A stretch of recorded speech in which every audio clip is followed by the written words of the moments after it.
অন্যদিকে এফআইআর খারিজ চেয়ে এবার হাইকোর্টে অভিষেক বন্দ্যোপাধ্যায়। হিংসায় উস্কানি সহ একাধিক ধারায় বিধাননগর থানায় এফআইআর দায়ের হয়। বিধাননগর সাইবার ক্রাইম থানায় অভিষেক বন্দ্যোপাধ্যায়ের বিরুদ্ধে দায়ের হয় এফআইআর। ভিডিও ক্লিপ দিয়ে অভিষেকের বিরুদ্ধে একাধিক ধারায় অভিযোগ দায়ের হয়েছে। বিচারপতি সৌগত ভট্টাচার্যের এজলাসে 21শে মে শুনানির সম্ভাবনা রয়েছে।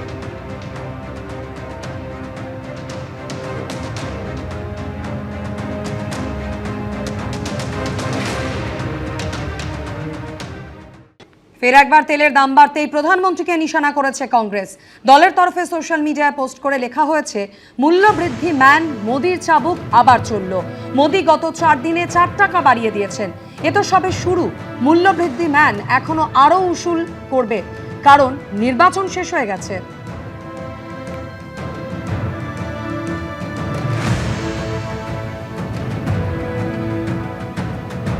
পাল্টা রাজ্যের মন্ত্রী দিলীপ ঘোষ কি বলেছেন শোনাবো।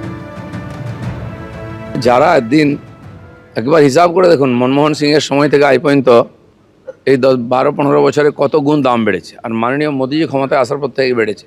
গত 1-1.5 বছর ধরে তেলের দাম দুনিয়াতে বেড়েছে। আমাদের তেল কোম্পানিগুলো লক্ষ লক্ষ কোটি টাকা ক্ষতি হয়েছে। তাও সরকার মানুষের উপরে চাপ আসতে দেয়নি। কিন্তু পরিস্থিতির কারণে কিছু তো মানুষকেও স্যাক্রিফাইস করতে হবে। সেজন্য প্রধানমন্ত্রী আগেই বলেছেন যে আপনারা খরচা কমান, তেল খরচা কমান, তার জন্য অন্য ব্যবস্থাও সরকার করবে। তো মিনিমাম যেটা না বাড়ালে নয়, তাহলে কোম্পানিগুলোই উঠে যাবে।